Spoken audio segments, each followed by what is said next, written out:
Welcome everyone to the first of 3 revision videos for the character of George in Of Mice and Men. Now, I'm splitting these videos up into 3 main sections because George, as one of the central protagonists, there's going to be a lot to cover, and to do that in one go might be a little bit too much, so I'm going to split it up into 3.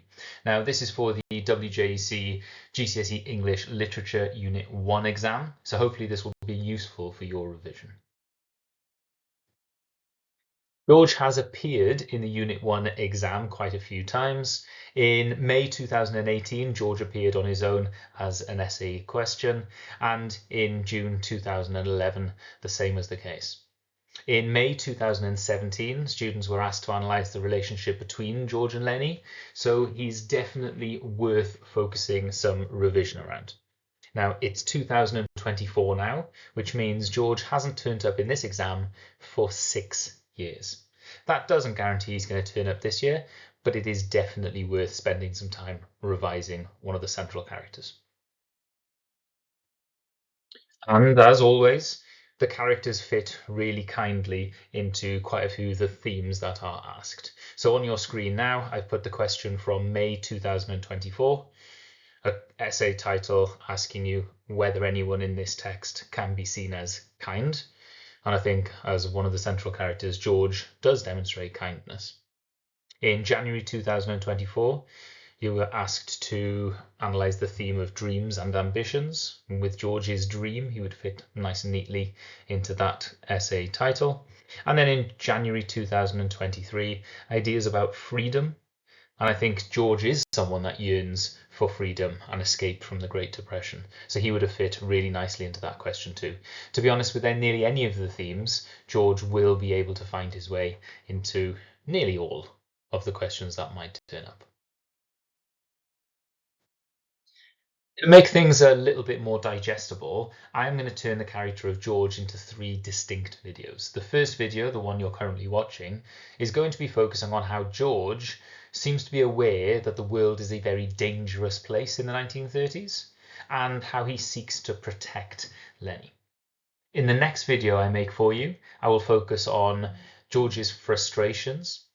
And in the final video on George I make for you, and it's probably the most important one, I'm going to fully analyse George's dream and how that dream may tell us a little bit more about living in the 1930s. So 3 distinct videos to make this a little bit more digestible.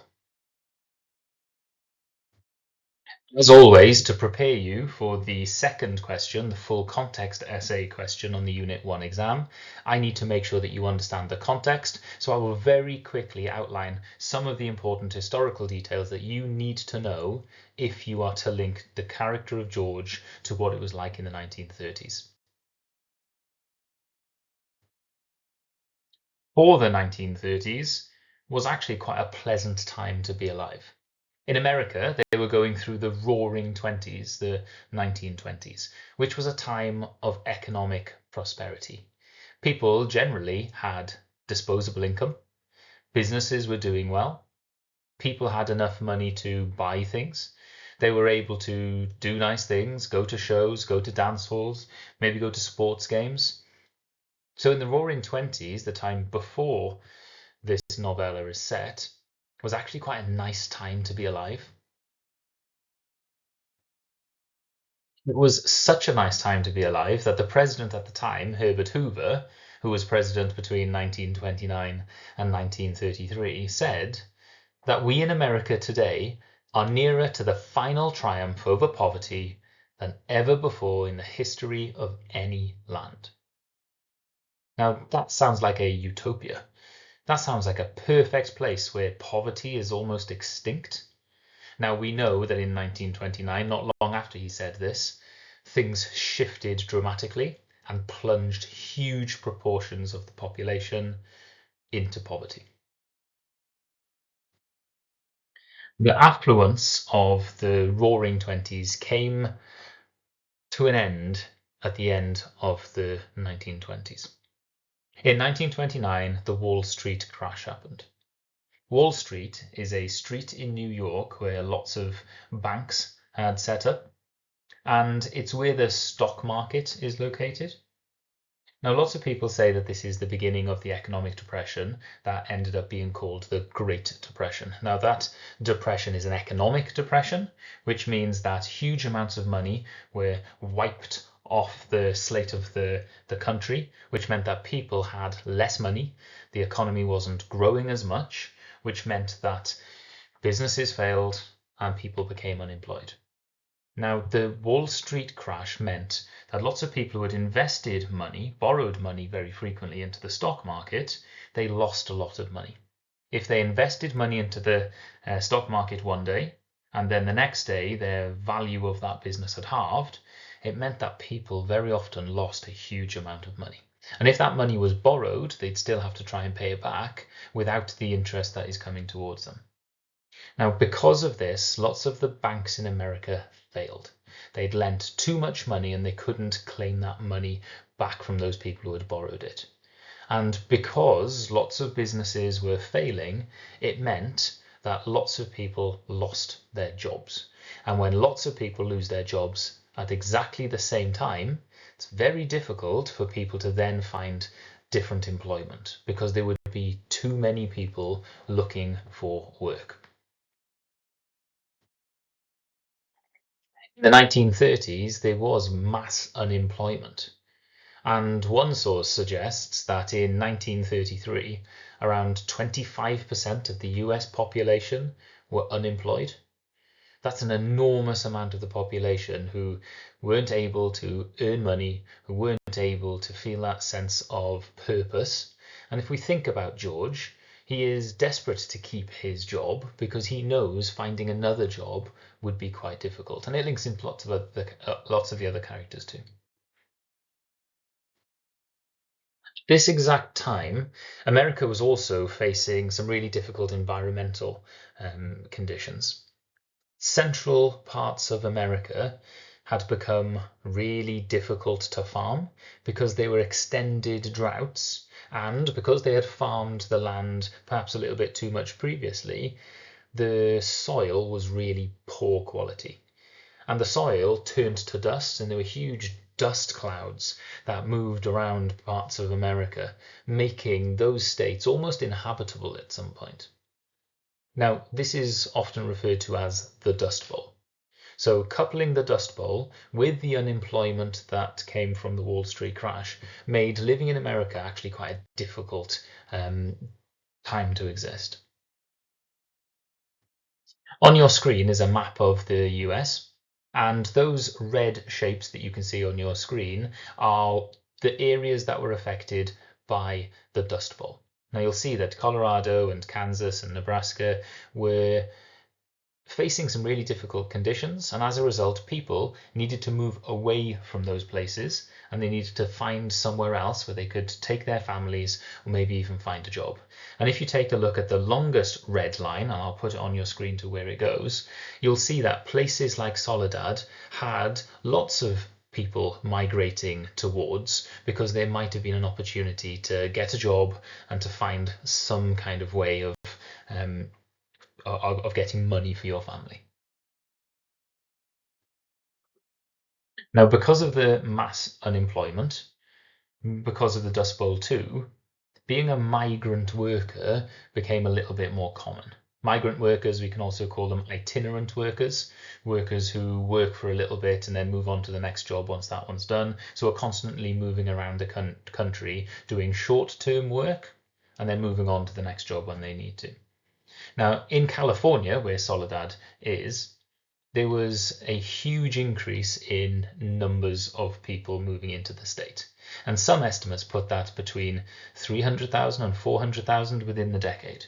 So lots of people from outside California were moving into California, and that caused quite a lot of tension. New inhabitants were often treated with hostility. And the people of California or the people of other states would often come up with derogatory terms given to newcomers, like Okies, for people from Oklahoma. And it was a derogatory term. They looked down at them. They didn't like the fact that people were moving from other parts of America into their towns, taking their jobs. There was hostility with newcomers. And you can see some of that tension in some of the characters that we see in Of Mice and Men. Now, at this time, there was a surplus of available labour, and that caused some difficulties when it came to getting jobs. And very often, employees would compete for jobs, and the way they would compete is be willing to work for less than somebody else, so at least they get paid. And many employers could keep wages quite low, because if somebody didn't want to work for the price that you were giving, there would always be somebody else out there who is desperate and would take those low wages. And if you ever read one of the other books that John Steinbeck writes called The Grapes of Wrath, you'll see that really clearly in that novel. I wanted to cover a fair bit of that history really briefly, just to remind you that the 1930s was often considered quite a Darwinian society. Now, in a Darwinian society, essentially the strong survive. We see all the way through of Mice and Men some very weak and vulnerable characters who have a really difficult time. They're bullied and they're treated badly by those people who are stronger in the 1930s. And I think George fits really nicely into a commentary on a Darwinian society because he's one of the very few characters in this book that doesn't just want to outcompete everybody else. He isn't selfish. He actually takes a much kinder approach, and he fights for almost a more socialist type of country where we should look after each other. But the 1930s was quite a selfish time, so I'm going to refer to it as a Darwinian society after Charles Darwin's evolutionary theory. Now, this is social Darwinian, not evolutionary Darwinian. Now I've covered some of the context, we can start taking a look at how George is presented and start having a look at those key quotations that you'll need for your exam. So we're going to start off with George's awareness of danger and his protection of Lennie. I'd like to start off by taking a look at George's protection of Lennie when Lennie drinks from the pool. Lennie, he said sharply, Lennie, for God's sake, don't drink so much. Now, if you take a look at the adverb sharply, it shows that George knows that he has to be very direct and very blunt when dealing with Lennie, because Lennie will make mistakes without even realizing. One of the things that we notice from Lennie in this text is that he never sees danger, but George does. George is hyper-vigilant. He understands that the world is a very dangerous place and that if you're not careful, then you are going to succumb to dangers. So when he says, Lennie, Lennie, for God's sake, don't drink so much, George does this not to be cruel to Lennie. He does it because he is trying to protect Lennie. And it is George who realizes, you're going to be sick like you was last night. Now, this shows that for Lennie, this is repeated behavior. George has probably told Lennie not to drink dirty water many times before. So George is constantly reminding Lennie. And if there's one thing we can say about George here, it's that he is protective of Lennie. Not for his own sake, but for the sake of somebody else. He then says, I ain't sure it's good water. He said, looks kind of scummy. Now, what George does is assess the water before he drinks.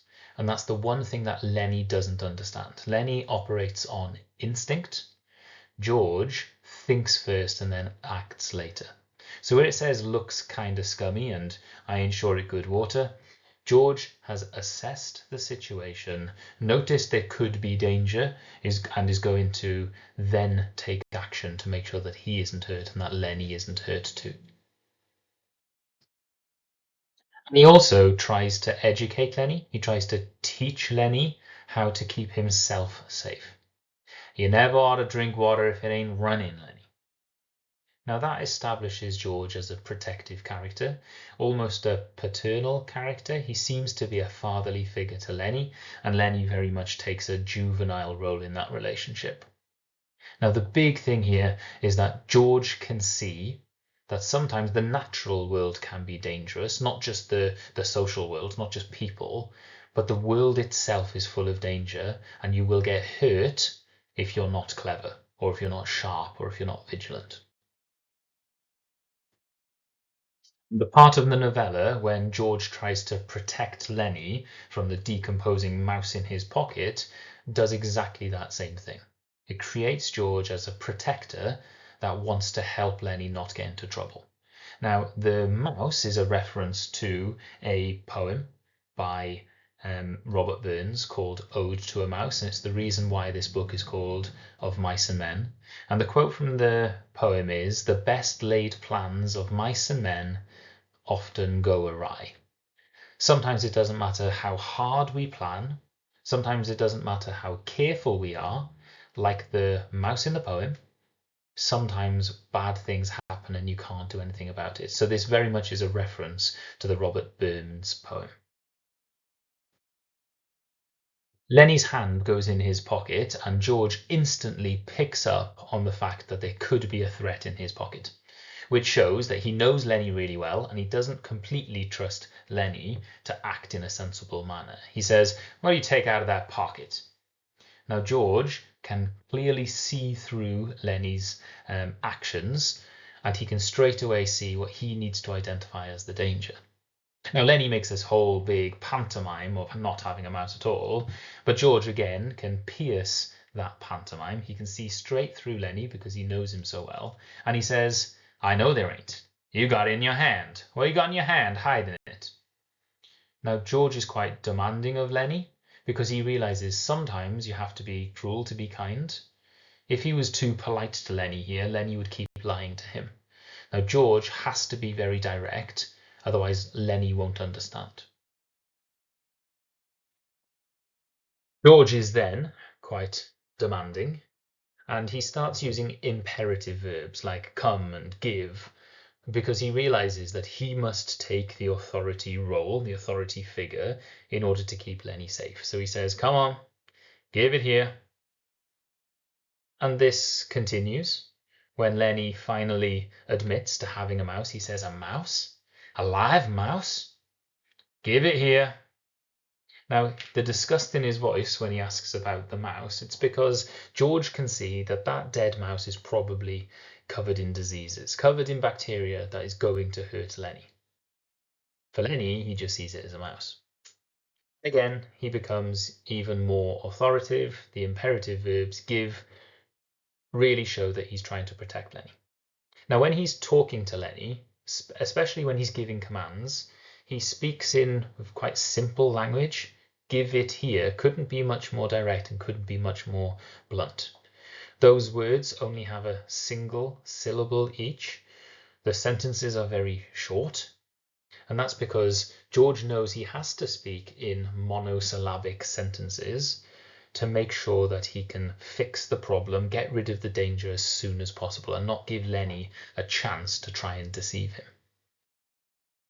And when he does finally get the mouse from Lennie, what he does is he took the mouse and threw it across the pool to the other side among the brush. What George does is identify the threat, in this case the mouse, and then he removes the threat to protect Lennie. Now, this is one of the earlier protections that are quite easy to put in place for George. It becomes much more difficult to protect him when he goes into the ranch and he meets other people. Other people are much more difficult to protect from. When George then sends him to go and collect some wood to burn as a fire, there were sounds of splashings down the river. Now, Lennie, like a child, believes that he can trick George and that he can go and indulge what he would like to do and he could probably trick him. Now, George doesn't react angrily at first. The first thing he says is, "Poor bastard," which shows that George has sympathy for Lennie. He isn't angry at Lennie for not being intelligent. He actually feels sorry for him. And that's one of the reasons why he protects him. It's because he knows he can't protect himself.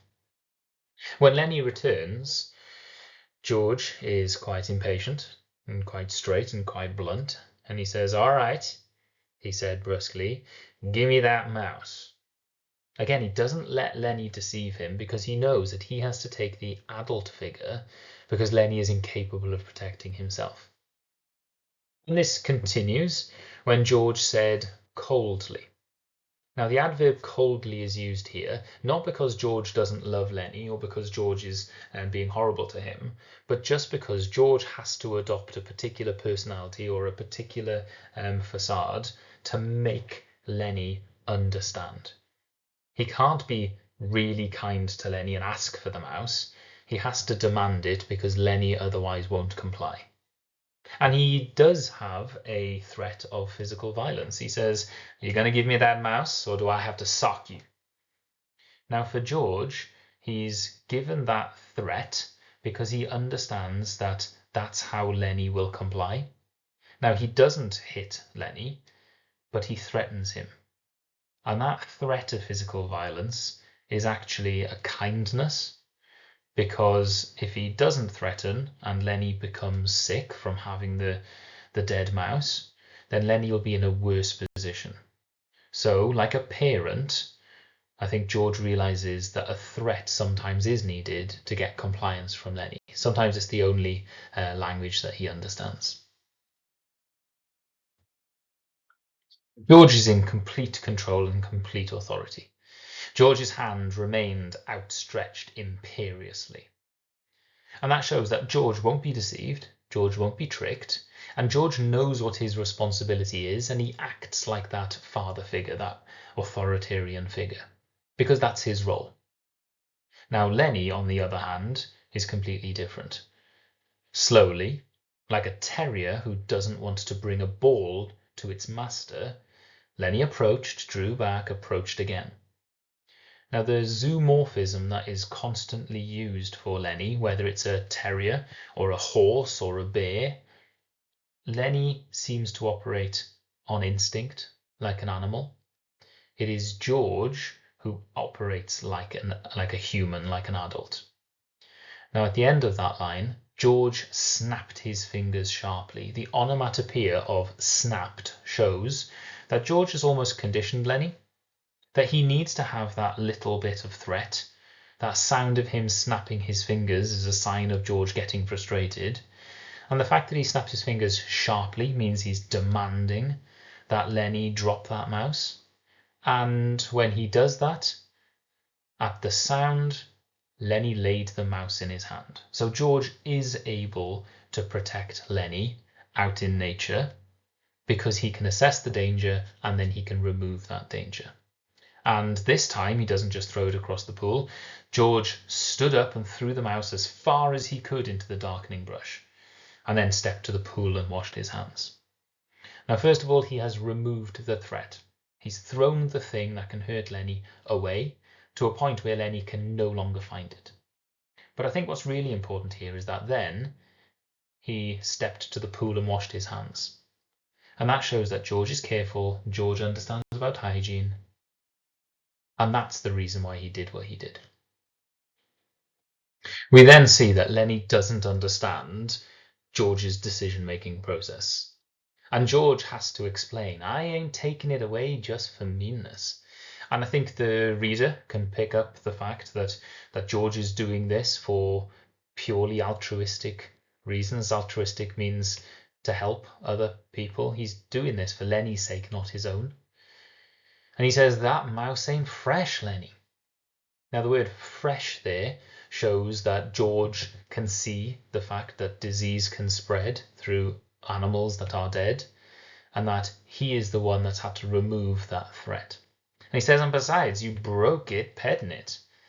Now, that quite unpleasant imagery shows that Lennie cannot see the consequences of his actions.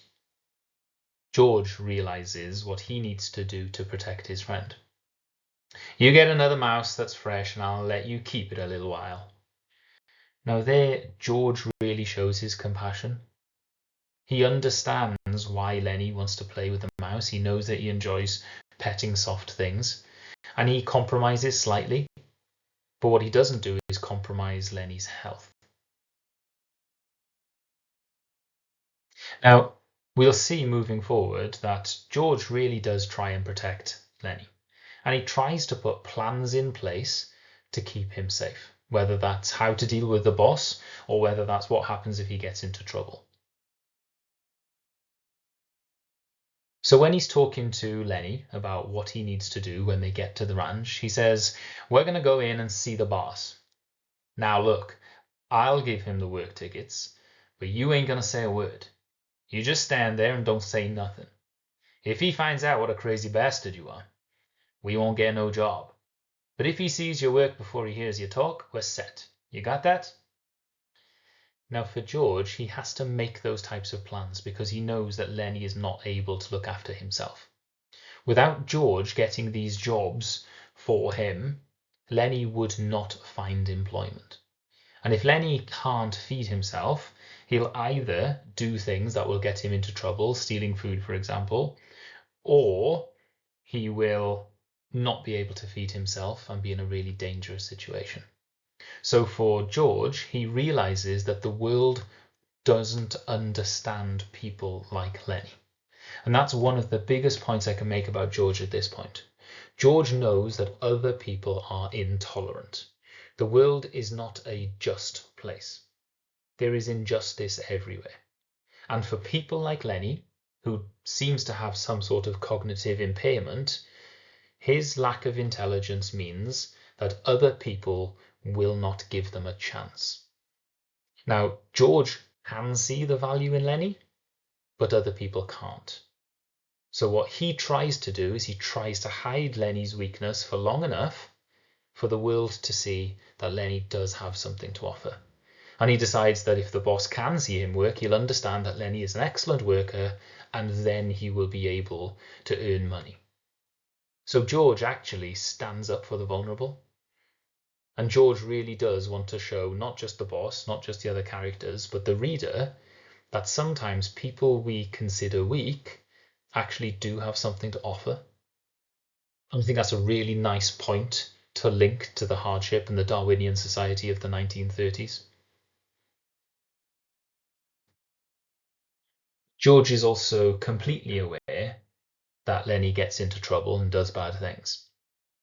Now, he tries to put plans in place to protect Lennie. He says, "Lennie, if you just happen to get in trouble like you've always done before, I want you to come right here and hide in the brush. Hide in the brush till I come for you." Now, the end of that quote, "till I come for you," is actually quite tender. It's actually quite kind. It's actually very protective. Because what he tells Lennie is, look, if you get into trouble and the other people on the ranch don't understand you, I will come for you. And there's something inevitable in his voice.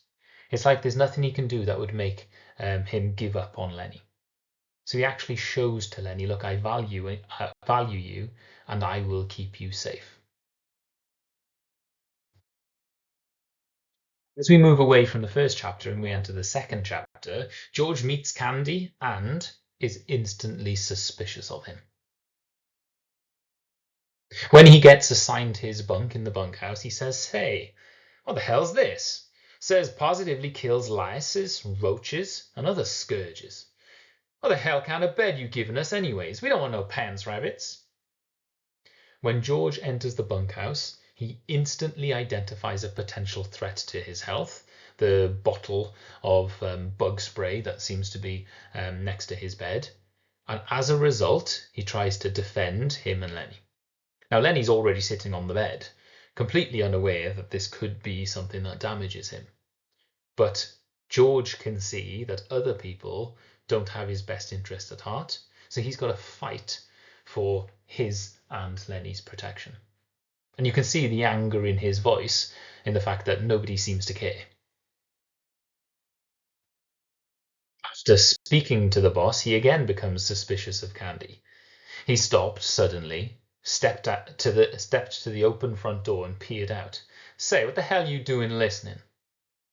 Now, George is always aware that there is something out there that could cause harm. And in this case, if Candy is listening to their private conversation, he could find something out and use it against them.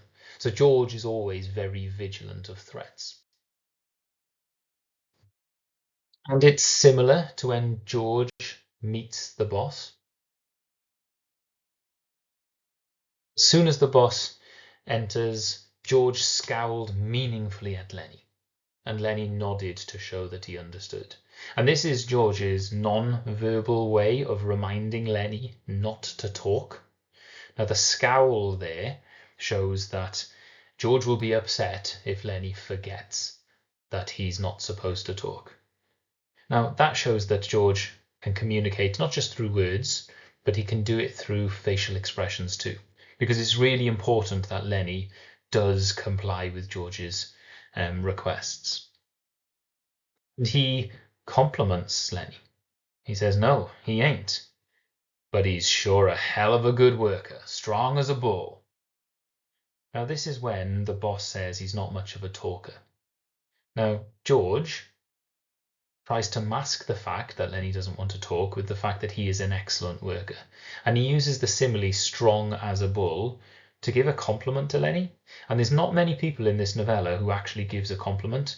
Apart from George and Slim, everybody else is really competitive with each other. And we talked about the Darwinian society of the 1930s when, because of the surplus and available workers, people would often compete against each other. George is the opposite. George wants to protect Lennie, and George wants to bring him along with him. So when he says, no, he ain't, but he's sure a hell of a good worker, that's someone standing up for their fellow human. And that was probably quite rare, especially as in this novel. Now, when the boss starts to figure out that maybe Lennie isn't very clever, George has to, again, make excuses. He says, oh, I ain't saying he's bright. He ain't. But I say he's a goddamn good worker. He can put up a 400-pound bale.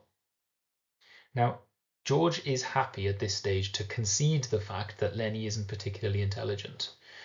But he doesn't see that as worth disposing of Lennie. What he sees in Lennie is his strengths, whilst everybody else only sees weakness. And that's something we see in Candy, and that's something we see in Crooks as well, and Curley's wife. Everyone identifies everybody else by their weaknesses. And if you think of some of the nicknames that we see on this ranch, Crooks is named Crooks because they have called him after his disability. And Slim is probably called Slim because he is slim. It's only George and Lennie really that have names, and that's because George values Lennie as a companion. So here we've got, while everyone else sees a negative, George sees the best in Lennie.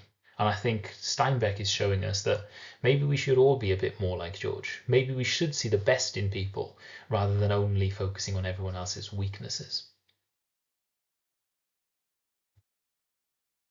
George tries to protect Lennie once more on the first introduction of Curley.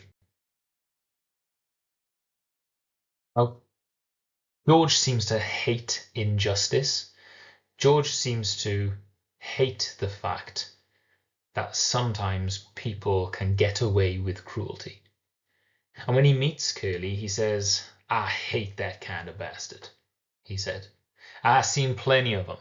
Like the old guy says, Curley don't take no chances. He always wins.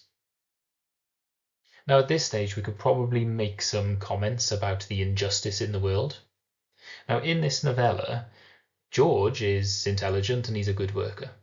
Lennie is really strong and powerful. Slim is a natural leader. And yet none of them have a chance of true success. It's Curley who actually has a real success in the world, not because he is the best worker, not because he's the hardest working, not because he's the kindest, but simply because he was born lucky. Now, we've talked about the word meritocracy before. In a meritocracy, people succeed because they are the strongest or the most intelligent or the best or the most hardworking. The 1930s was not a meritocracy. So sometimes good, hard-working people didn't succeed, and sometimes cruel people who don't deserve success are the ones that gain it. And I think that's part of the reason why George doesn't like Curley, because Curley doesn't deserve success. Now, Curley also uses his position, and he abuses his position of power, not for positive reasons, but for negative, selfish reasons. And he tells Lennie, if he tangles with you, Lennie, We're going to get the can. Don't make no mistake about that. He's the boss's son. Look, Lennie, you try to keep away from him, will you? Don't never speak to him. If he comes in here, you move clear the other side of the room. Now again, as soon as George sees Curley, he identifies a threat. And like lots of George's predictions, it comes true. George tells Lennie, if you get in trouble, go to the brush. If Curley comes in, he's going to hit you the first time he can. George seems always to be right, and he uses that instinct to try and protect Lennie, or do everything he can so that Lennie avoids pain and avoids upset. In chapter 3, when Curley does start fighting Lennie, and he does hit him and he does attack him quite aggressively, George does tell Lennie to fight back. He says, "Get him, Lennie." And I think part of this is because George won't let injustice happen. He won't just stand back and let it happen. He feels that sometimes equality has to be fought for, and someone like Curley shouldn't be allowed to abuse their power. But when Lennie does unleash his revenge on Curley, he instantly says, George says, "Let go his hand, Lennie, let go." Because this wasn't to completely destroy Curley, but to teach him a lesson. And I think that's part of Steinbeck's message, that we should all be like George, and if we are like Curley, then we need to be taught a lesson. Now, George is instantly worried that because he took revenge on Curley, that they're going to get sacked. He says, "Slim, will we get canned now? We need the steak. Will Curley's old man can us now?" And the sense of desperation in George's voice is because George knows that he needs this job. The stake here is some savings, some money. George has to stay on this ranch, even though it's not a particularly kind and pleasant place. They are there out of desperation because it's not easy to find employment during the 1930s. So even though this is a hostile place, George and Lennie must tolerate it, and they have to try and fight to keep their jobs. Now George fights for the others to understand that Lennie is not a bad person. He says Lennie was just scared. And I think this is completely true. But again, George sees the best in Lennie. And he treats Lennie with kindness, even though he's just crushed Curley's hand. He says, "It ain't your fault." And I think there's a wider point here, that it isn't our fault if we end up in this type of position. It isn't our fault when the world is horrible to us and everyone is competing and everyone is violent and everyone mistrusts each other. It's the fault of Curley, but it's also the fault of a Darwinian society that seems to incentivize competition. So for George, he treats Lennie with compassion and empathy, and he wants Lennie to realize that it isn't his fault that other people are unkind. In chapter 2, George also tries to protect Lennie from Curley's wife. As soon as George sees Curley's wife, he instantly identifies the fact that she is dangerous. George sees the clear colouring of red as a sign of danger, red symbolizing danger. Lennie doesn't. Lennie doesn't understand that red means danger and that we should stay away from it. Now, the way George speaks to Curley's wife is actually quite rude. When Curley's wife said, "I thought he came in here," George said brusquely, with no patience at all, he just wants the threat to go away. And he says, "Well, he ain't now." Now, he's quite rude to Curley's wife because he knows that she could cause danger. And as soon as she leaves, he uses misogynistic language. He says, "Jesus, what a tramp." Now, he doesn't see Curley's wife as a positive person because he can see that she could cause quite a mess. But what he does notice is that Lennie didn't see the warning signs. And he becomes quite frustrated and he becomes quite angry and blunt once more. And he says, "Listen to me, you crazy bastard," he said fiercely. "Don't you even take a look at that bitch. I seen him poison before, but I never seen no piece of jailbait worse than her. You leave her be." Now, the constant misogynistic slurs that George uses are to show Lennie that if you go anywhere near her, bad things will happen. So first of all, he calls her a bitch. He doesn't see her as a person, as someone with thoughts and feelings. He just sees her as someone dangerous, someone bad. But then he uses that imagery of poison to show that if you go close, it will hurt you. He also describes her as jailbait. If you go too close to this woman, you're going to end up in jail because there are consequences for your actions. And he tells Lennie very clearly, don't go near her.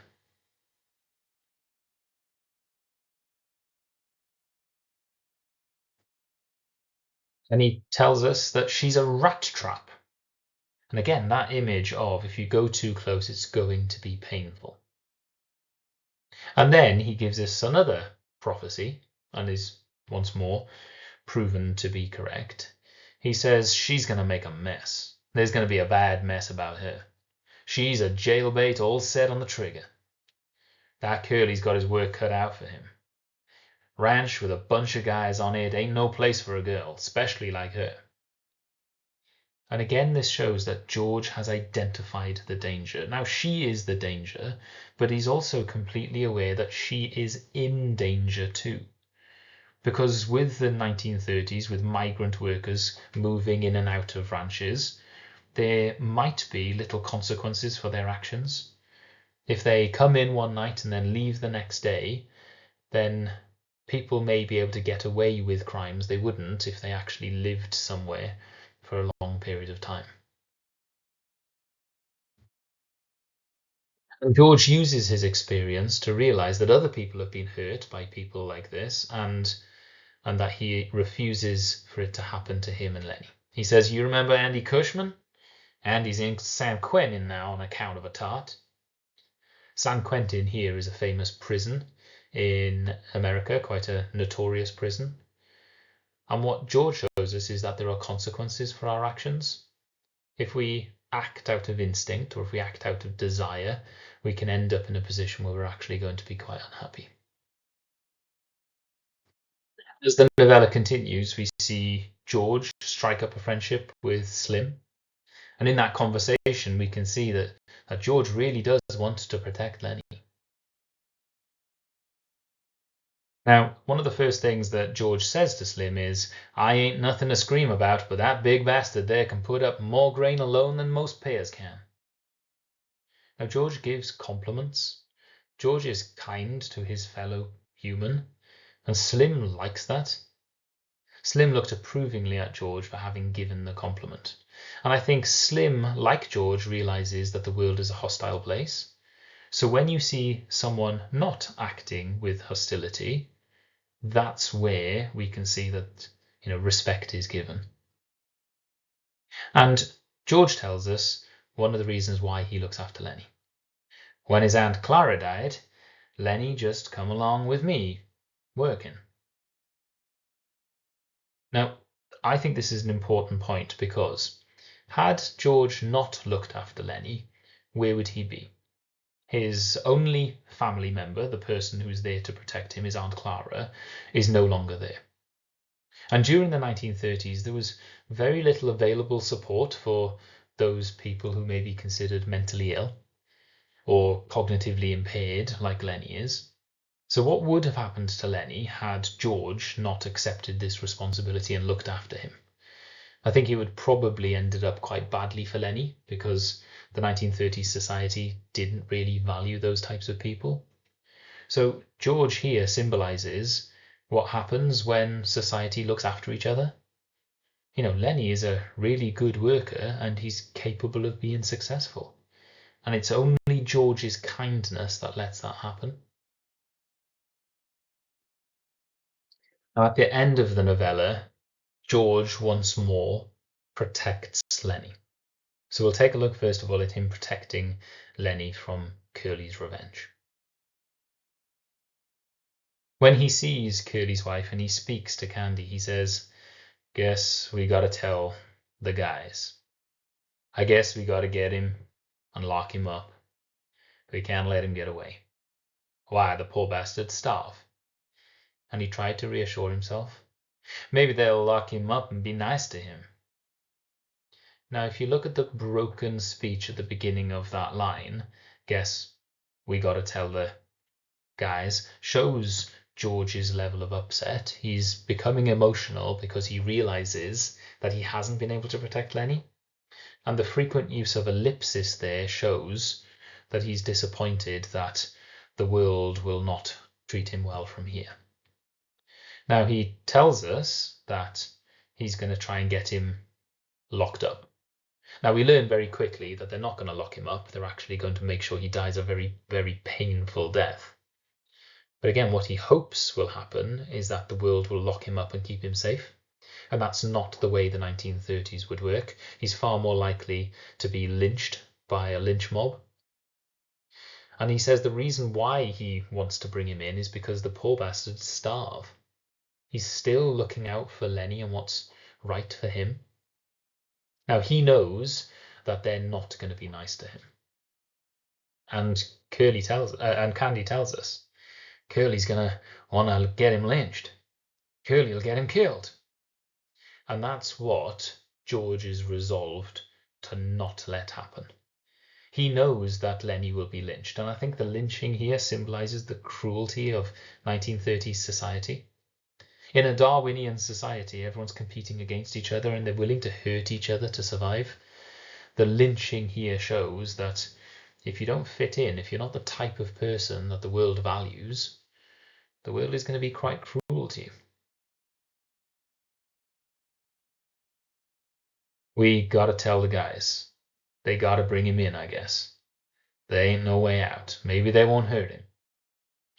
Now, I think we can all see that George hopes that the world won't hurt Lennie, but inevitably it will. Now, when he speaks to Slim, he says, couldn't we maybe bring him in and they'll lock him up? He's nuts, Slim. He never done this to be mean. Now, George is fighting there for understanding. He wants the world to realize, look, Lennie didn't mean to do this. Lennie didn't do it because he's a bad person. Lennie did this because he's got significant problems. But unfortunately, the world doesn't want to understand people like Lennie. And Slim understands this, and he says, and suppose they lock him up and strap him down and put him in a cage. That ain't no good, George. Because Slim confirms what will happen to Lennie if revenge is to happen to him. To put him in a cage, think about the painful imagery, the restrictive imagery. For someone like Lennie to be put in a cage seems to be an injustice, even if he has done something bad. Think about the verbs lock and strap. That shows a lack of care, because in the 1930s, people didn't really want to treat anyone with compassion. Slim tries to stand up for Lennie too, and he says, but listen, Curley, the poor bastard's nuts. Don't shoot him.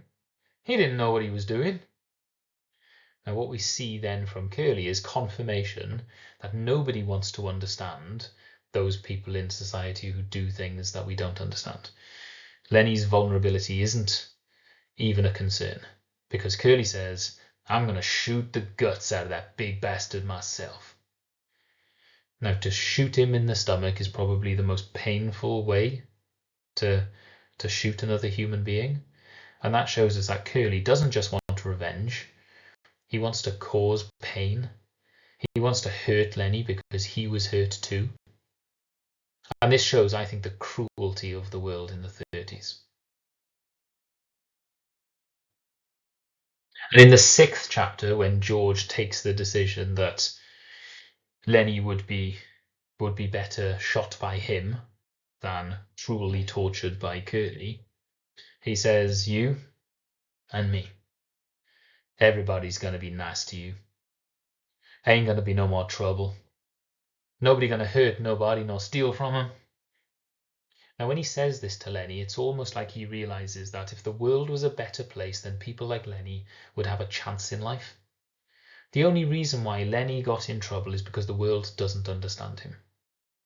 Curley's wife used him for company.